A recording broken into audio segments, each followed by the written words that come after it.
nafikiri leo wachezaji walijitoa sana. Yaani wachezaji wamejitoa, wamejua umuhimu wa hii mechi. Sababu hii ukipigwa nje tofauti na ligi. Kwa hiyo mimi nafikiri leo wachezaji wamejielewa nini wanachokifanya. Unajua haya mashindano ya FA ina maana ukipigwa nje. Kwa hiyo wamekuja kwa tahadhari kubwa na tunashukuru wamejitahidi wachezaji wetu.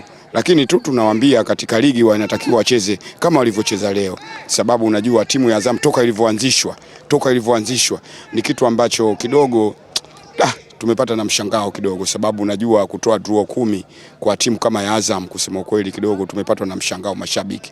Lakini tunasema yote kwa yote hayo yamepita, inatakiwa viongozi wetu wakae pamoja na timu au sio bwana wayanyoshe, sababu mechi zilizobakia zote inatakiwa lazima tushinde. Haya mambo ya suluhu nafikiri ndio yaishie hapa kwenye suluhu 10.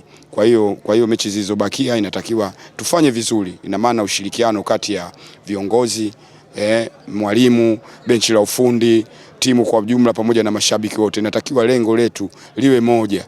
Unajua draw 10 kwa timu ya Azam kusema kweli yani inasikitisha sana. Lakini tutafanyaje? Yote kwa yote inabidi lazima tuachie tu wenyewe wachezaji. Umeelewa bwana, wajitahidi na nini ili mradi wafanye vizuri katika mechi ambazo zilizobakia. Mimi nafikiri nawatakia michezo mema iliyobakia. Mwalimu ajitahidi, aongee na wachezaji wake, aongee na benchi la ufundi, viongozi, ili mradi mechi zilizobakia wafanye vizuri. Nafikiri tunaweza tukafikia malengo kiasi. Kwa hiyo mambo ya suluhu tena yasitokee. Propela pia alitoa rai kwa wachezaji kuendelea kupambana kwa bidii, akisisitiza kuwa yeye kama shabiki kindakindaki ataendelea kuwa bega kwa bega na timu kuhakikisha anajitokeza kushangilia na kuipa nguvu Azam FC katika kila mchezo. Mimi nafikiri sisi mashabiki tumetoa mchango sio wa kuisupport tu, sio wa kushangilia tu. Ina maana na kulikuwa na maneno vile baadhi ya mashabiki walikuwa wanaongea, wengine wamekata tamaa, wengine wameingiwa na unyonge na kuaje timu yetu inatoa suluhu 10 na kuaje. Kwa hiyo nasema ukweli, kila mshabiki kanyongea, sio mimi tu, kila mshabiki kanyongea.